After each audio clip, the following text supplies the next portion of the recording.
Finally, y'all, my spiritual manifestation has begun. Sorry, physical. Physical manifestation from spiritual. It was spiritual, and then I became, for today, for this edition, early into my research as a psychical conduit. I have decided to take on this here individual you see scrolling by on the screen there. That is Teal BosworthScottSwan.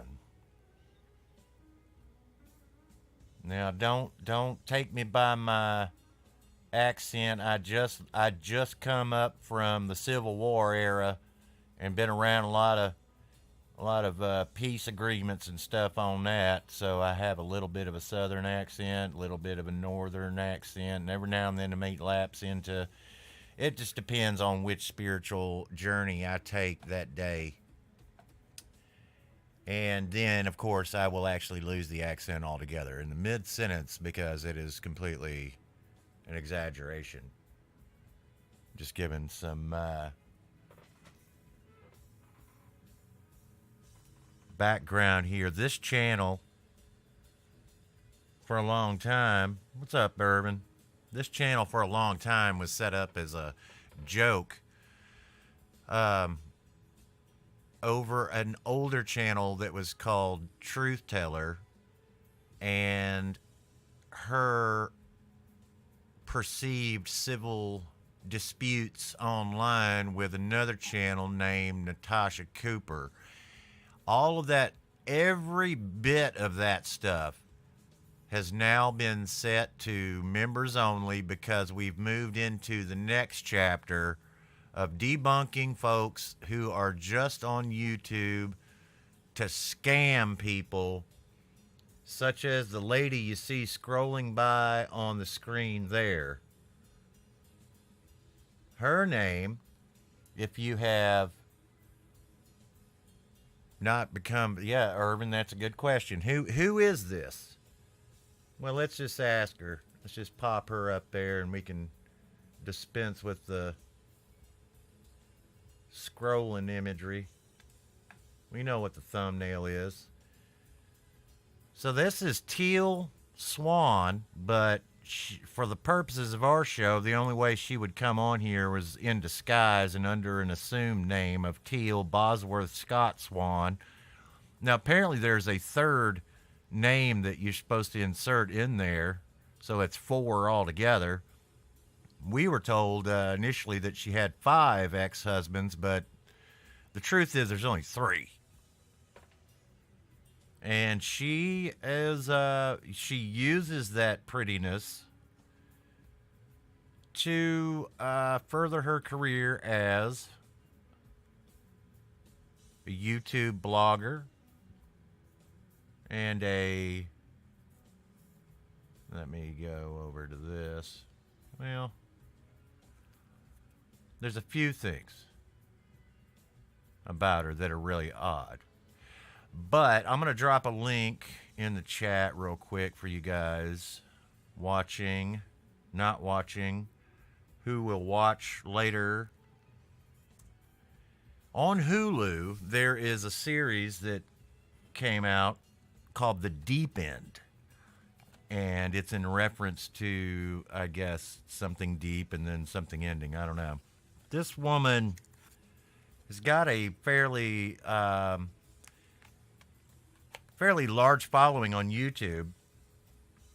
Like 1 million subscribers. All right. Now, oddly enough, let me move her picture there to the front. Let's get in there on it. Yeah. Oddly enough, see them eyes? That's how she gets them. They go, wow, look at them eyes. She must be telling the truth about her psychic abilities, clairvoyance, and the ability to transcend space and time and hear frequencies from other astral planes in her mind. There is footage of her literally saying that she has shifted positions in her bed and heard different CB frequencies and radios going across the galaxy just by shifting a centimeter to the left or to the right. She has made some of the most debunkable claims that I personally have ever seen in this here modern age of the internet. It really boggles the mind how somebody this day and age could even attempt to try to sell themselves as a genuine psychic clairvoyant. Now, she doesn't call herself, I'm calling her a psychic, because in the old days, that's basically all you're saying. And you had a lot of people that would debunk psychics. You know, they set up a shop and then someone would go in and tell them a bunch of information that's not real. The psychic would start saying how it is real and start giving them all kinds of false information. Well, Teal Scott was her name for a while. Okay. There's a lot of Teal Scott debunking videos out there that only have like a couple thousand views. There were people that were really upset with this woman. And I'm going to give the only trigger warning, because this is the only part of this that I'm going to discuss this, because I'm only concerned with her claims of clairvoyance. The 8-ball, let's check the 8-ball. Give me the 8-ball. We'll hold it up there because I'm doing this thing like, see, you see the creative graphics going where it's a mimic of the screen. That's how you know this is real on this channel. See, put my hand up there, then there's the 8-ball. What does the 8-ball say? Magic 8-ball says, you may rely on it. So, Magic 8-ball said, you may rely on my initial first episode as I attempt to disbunk, that's the word, that's a word, disbunk this woman's fake ass claims of being clairvoyant and able to astral project and stupid shit like that I personally do not believe exists, and still to this day cannot understand how anyone would persist in the belief that something like that would occur. Let me ask you there, she's not going to say too much during this initial episode. I've got her queued up on a couple videos over here if the microphone picks her up, but give you a little bit of a taste of her way she talks. So she started out 11 years ago on YouTube with, they're kind of hard to hear because this person never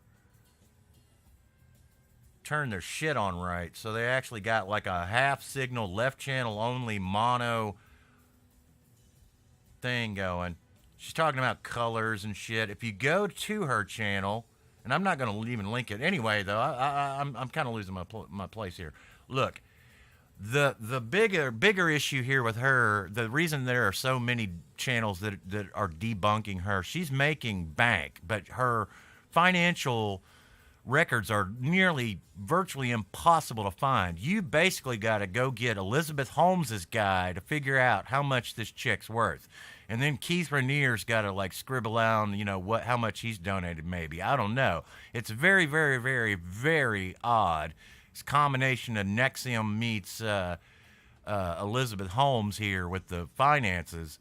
So it's you can't find her net worth. It's really, really crazy. Where yet she sells tickets to her performances, her stage performances, as they used to call the old psychic stage performance, $200 a seat, fills the place out and basically lives off of it. She's got 1 million subscribers on YouTube.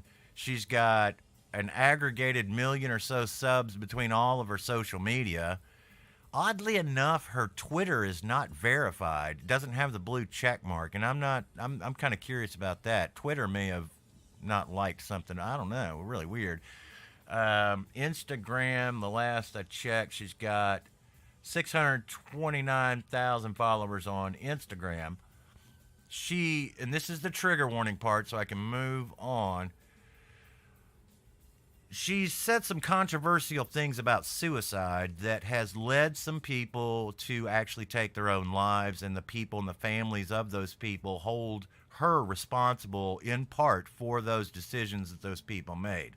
She has been on record as saying that suicide is a way to free yourself, and it's just hitting the reset button.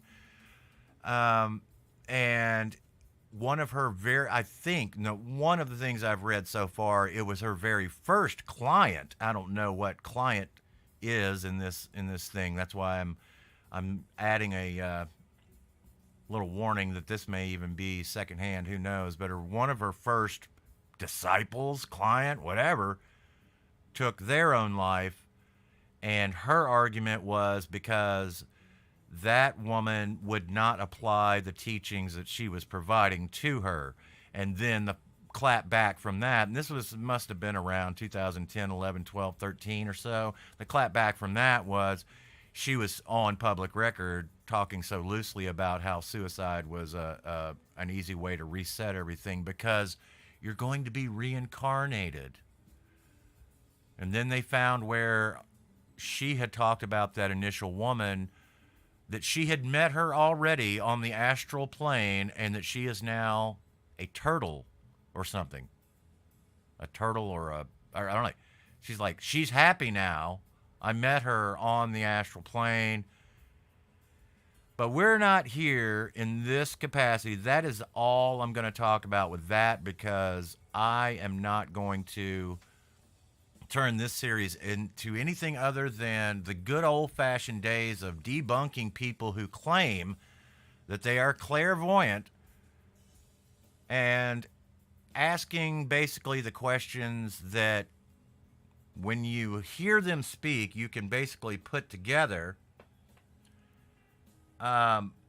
Stupid is yeah. If you can astral, the military would be, yes, I agree with that, yeah. He has a great summary of her too. Yes, Kashasha, you're right. Yes, he has a great summary of the, and here's my onus for going ahead forward with this, because I when I first watched The Deep End and then I started researching her, I knew there was a familiarity in the way she was talking, what she was saying, apart from the psychological stuff that Dr. Grande talks about.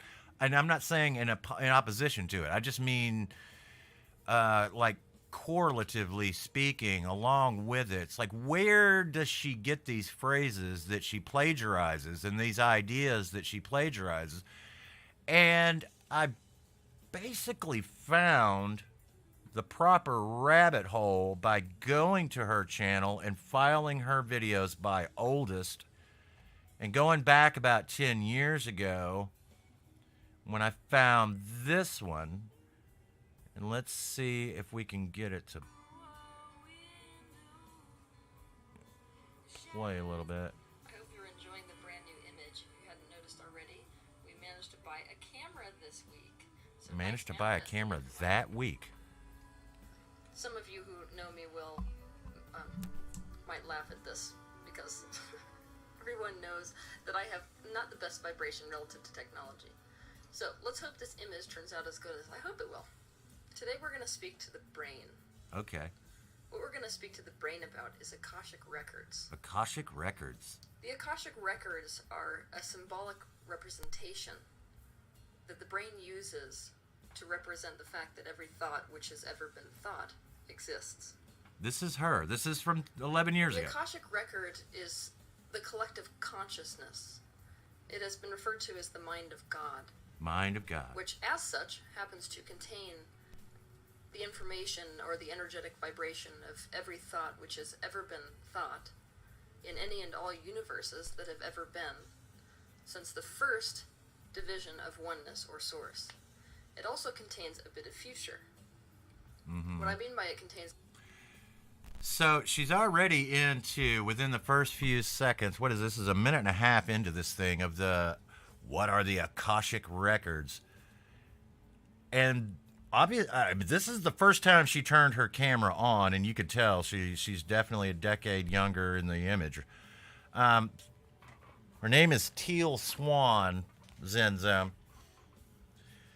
So when I even when I saw the title, I was like, the Akashic records, you gotta be kidding me. That's what it is. I'm like, this is wait. Okay, Akashic records is this imaginary thing, and I'm gonna make a comparison with another what I consider to be imaginary thing, but I'm not gonna call it that. If you've ever heard of the Church of Latter-day Saints, you remember those guys, LDS, the Chad Daybell and all those folks, and but that's what they ended up being. We know what's going on there. That'll be an interesting case to continue following on our main channel. The leader and originator of that was a man named Joseph Smith, who decided that he suddenly had this clairvoyant power that he could read these plates that were supplied to him by this angel that appeared in the forest, and they had a word for those. And this is not the Akashic records, okay?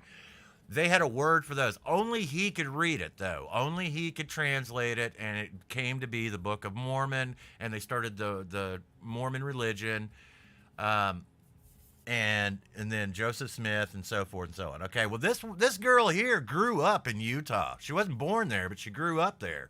So she's really familiar with Joseph Smith's story. She's really familiar that, just like L. Ron Hubbard once said, if you want to make a lot of money, you start a religion.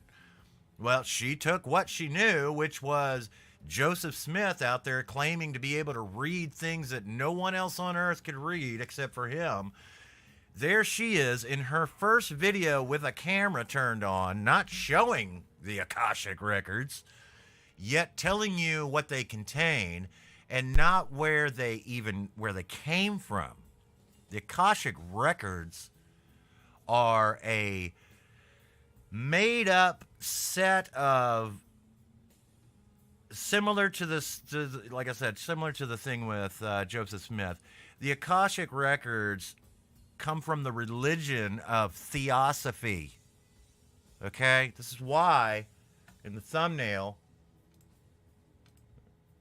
I'll go ahead and pop that one up too. Look at the name there on the screen. That's Helena Blavatsky. She is the one who invented in the late 1800s the society, the Theosophical Society. Okay? This is where the concept of the Akashic records originates. They took an old Buddhist term that was originally in Sanskrit and introduced it through the language of Theosophy and characterized it as a sort of life force that Blavatsky also referred to as indestructible tablets of the astral light, recording both the past and future of human thought and action. And the notion was then carried on and disseminated by this man, Alfred Percy Sinnett, in 1883 in a book known as Esoteric Buddhism. So, Theosophy, non-physical plane of existence, on this mental plane, if you can astral project there, you can read these Akashic records. Instantly, a light bulb went off for me in the skeptic that I am. So I started doing a little bit more digging on her, on Teal Swan, and I found essentially that's all that she is actually doing is repackaging this thing called Theosophy that has been around since the 1800s. And I'm just really curious, the more I research into her, and I'll start uploading videos where I'm going to correlate things that I've found already, her basically pantomiming things from the I want to say Theosophy and Theosophical Society at the same time. Theosophy itself, and I'm going to be bringing a few points to the table that I'm not hearing other people talk about in reference to Teal Scott. They want to hang on the suicide thing, and that is, I'm going to let them. Okay, I agree 100% that she needs to be held accountable for the amount of time to this day that she tries to skirt around this idea that she essentially lets people know that if they want to hit the reset button, by all means do it. And then when you do, it'll be your fault, not mine, for giving the advice to do that. Theosophy itself was started by a Russian immigrant named Helena Petrovna Blavatsky. Okay, and I am going to drop the link in the chat for that on Wikipedia because it has everything that you need to essentially see. There's my better half driving around through the hot sun to go do her business. It come up and she had to run off and do. Love you too, baby.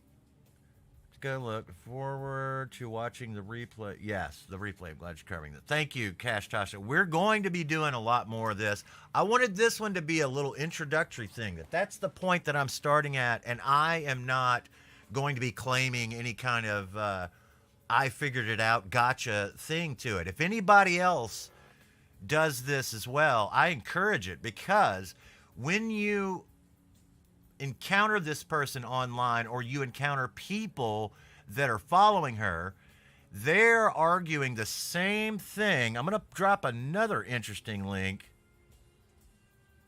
Gotta find, let's see. The arguments that she uses right now is she tries to tell people that she's not a cult. And I'm here to say that she's not a cult. It's a movement. It's a philosophical movement known as Theosophy. She is an offshoot, self-branded, self-styled theosophist. She is trying to monetize and bank on her own theosophical society known as the Teal Squirters, or whatever the fuck they call themselves, the Teal Team, Teal Team 6, or Tealites, or I don't know. They've got some name. I'm not even worried about what it fucking actually really is, but you can Google "is Theosophy," and you don't have to do it. I'm about to do it. Theosophy, a religion. There was a book. There was a book written in the 1800s about this. Is Theosophy a religion? You got to do it weird, though. This is why I'm going to drop the link, because if you don't, you get this weird bunch of characters. Theosophy, a religion. And then you go in and you do that. All right. It was an editorial published in November 1888 where they themselves tried to debunk the idea that this is Blavatsky, what you're looking at right there on screen, was their magazine, Scientology-like. Yes, there's a cult. But it depends on how far she takes it. I think she is becoming a cult, her actual brain is she is establishing a monetized society around herself. There's the link to the book. Just enough of a description of the book you're seeing on the screen. That was a newsletter written by Blavatsky and her friend Mabel Collins. And the name of the magazine was Lucifer. That was the name of it. And they had they even on the cover had to add a disclaimer that they didn't mean Satan. They mean bringer of light, what is it, Sanskrit, was it say? The Latin, So her arguments, if you look through that, year after year and day after day had our officers and members to interrupt people speaking on the Theosophical movement by putting in more or less emphatic protests against Theosophy being referred to as a religion and the Theosophical Society as a kind of church or religious body. Still worse, it is spoken of as a new sect. Now, let's see, then thesis author asks, what are the theosophical interpretations of religion itself? This is where it gets into exactly how she speaks. Religion, in the true and only correct sense, is a bond uniting men together, not a particular set of dogmas and beliefs. Now, religion per se, in its widest meaning, is that it binds not only all men, but all beings and all things in the entire universe into one grand whole. This is our theosophical definition of religion. Thus, Theosophy is not a religion, we say, but religion itself. The one bond of unity, which is so universal and all-embracing that no man and no speck, from gods and mortals down to animals, the blade of grass and atom, can be outside of its light. Therefore, any organization or body of that name must necessarily be a universal brotherhood. Her answers when people ask her if her little self-styled Theosophical Society is a cult, they don't even think to add that everything she says, all of her advice, everything correlates to the traditional, already debunked concepts of Theosophy, including clairvoyance, astral projection, every bit of it. If you go and you look, the Akashic records, they could astral project and read the Akashic records. They thought death was nothing but a reset button because you're going to be reincarnated. The Theosophists believe in reincarnation. They believe, right there, Clairvoyance is a book by Leadbeater. This guy, really, that's his real name. I'm not fucking kidding you. This guy, was it Charles Webster Leadbeater, wrote a book as the president of the Theosophical Society in 1899. It's the study of clairvoyance was the study of a belief in seeing beyond the realms of ordinary sight. The author mainly appeals readers convinced of the existence of clairvoyance and familiar with theosophical terms. Leadbeater claims that the power to see what is hidden from ordinary physical sight, he claimed he had it, is an extension of common reception and describes a wide range of phenomenon. She's not even original. This whole thing she's doing is she had a modeling career. She tried out for the Olympic ice skating or figure skating or ballet or something, didn't make it. And then she started inventing her backstory, some of which might in fact be true. I don't have a right to debunk most of it, but, or say some of it, but most of it sounds like the McMartin preschool trials where they inserted all kinds of memories into these children's heads about satanic cults.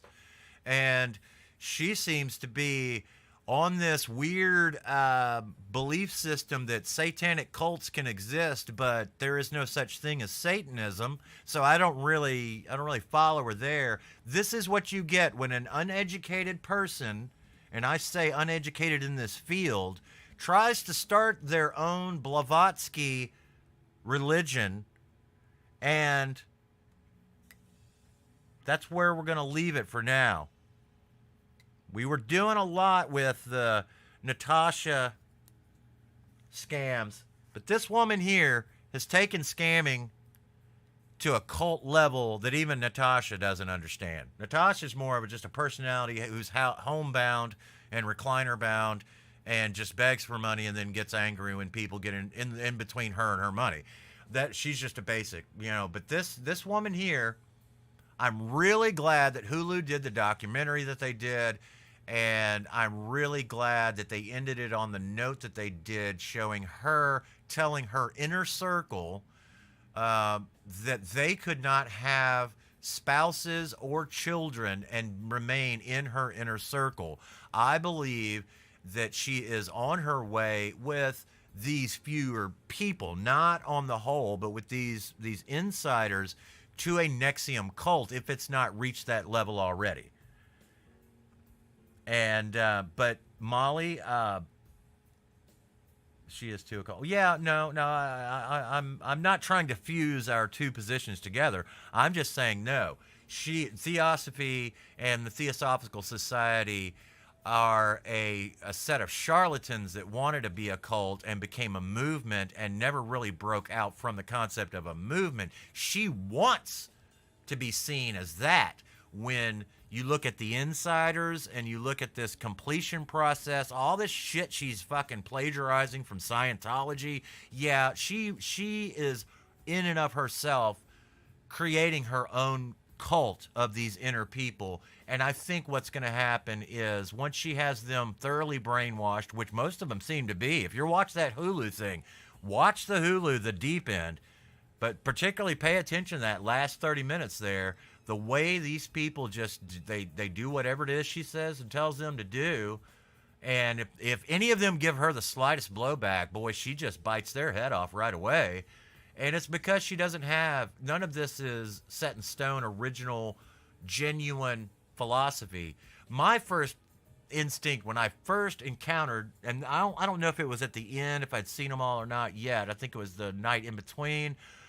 I was like, this is the kind of person you can really take down in the middle of an argument by proposing something from Buddhism, mind you, of the difference between fate versus free will, destiny versus free will argument. It's never been answered, and you can't really answer it. If you have free will, then you're saying that there's no such thing as destiny. If you say there's a such thing as destiny, then your free will didn't get you there. You were destined to get there already, whether you participated or not. And the other thing it reminded me of was Albert Camus' quote that the only philosophical question that we have to answer is whether or not to kill ourselves. And I was like, somewhere in the two, there seems to be what this girl is trying and attempting to do. And these sad people that are following her are influenced by her. And I see her as a social media influencer, a blogger turned into a vlogger, turned into a celebrity who is using her influencing power to make money and does not care in the truest narcissistic sense if there's any collateral damage along the way, including people taking their own lives. That's why I think this is a person that deserves a broader amount of attention on their behavior, and I'm hoping to get more and more informed by the things that people have brought to the surface already about her. A lot of it's retreading the same things. She does a lot of it's pretty redundant. She says a lot of the same shit. Does a lot of the same things, and then she changes her stories up a lot. She says, in one version it'll be a van, the next time it'll be a car. She'll say she's done really bizarre shit, like saying that at 8 years old she was literally sewn into a corpse at a mortician's building when that's physically impossible. So I'm pretty sure somewhere in these early episodes of hers that I'm looking at on her channel, there's going to be some form of admission that she is basically getting these experiences that she didn't know she had in a former life or something screwed up. And that's why I think it really fits over here on Truth Fortune Teller, because as you guys know, I'm a time traveler. I traveled back in time, and so therefore I can tell my own future and my own past, and I use a Magic 8 Ball and a Spirit Box app, and now I see some serious competition up there on the screen, and I'm going to have to do whatever. What was that guy, Randall something, that used to debunk magicians, and that's kind of how I feel like. Yeah, she's way off the rails, Molly. She said worse shit than that, too. Satanic cult would kill. She said that she's witnessed 7 children be murdered and done satanic sacrifices to, yet she hasn't filed a police report out on them. I don't get that. Very McMartin preschool trial. Very like I'm waiting on her to say one of these people flew across the room with wings on their head, like she looks like in that little profile picture. And I'm finding the stuff. I am. So just letting everybody know, this is why the Natasha Cooper content on this channel has been shelved into the archives for the members only to have as much fun and download all they want to. Please like and subscribe to the channel. We've got monetization over here if you feel like donating in any kind of way. We appreciate that. We are going to be, and Kim is a part of this process too. She's out today. Otherwise, she'd be in here chatting away and doing some modding stuff like that. And but this is a series that we've already started over on Twitter, on the Truth Fortune Teller Twitter channel. We're getting a little bit of response already just discussing this element of it, because everyone's really focused in on the suicide part and focused in on the financial part, because it is very mysterious. It's like her net worth. Just Google what is Teal Swan's net worth, and all you can find are people making conjecture about how much she makes on her YouTube channel based on 1.2 million or 3 subs, and how many video views she gets a day. She's making serious bank, and she's making serious bank selling her merchandise. She has a premium section set up on her website that people are subscribed to. I'm assuming there's a Patreon out there. I don't know. She does the YouTube channel. She's doing tours and discussions that she's selling for upwards of $200 a seat. And all she's doing is the same thing they did in the 1920s, where the psychic would come out on stage and have to pay people money to try to like trip them up, and then basically it's a scam. It's the one of the oldest scams in the entertainment industry. So a lot of people are trying to figure her out. We're trying to. So if you got any ideas, put in the comment section. And we've got community posts going up too about this one. And I don't have a theme song yet over here on Truth Fortune Teller, so I've been playing this Sean Lane stuff in the background as we fade out. Thanks for sticking around for this 39-minute introductory episode into the What the Fuck is Going On with Teal Swan series here on Truth Fortune Teller.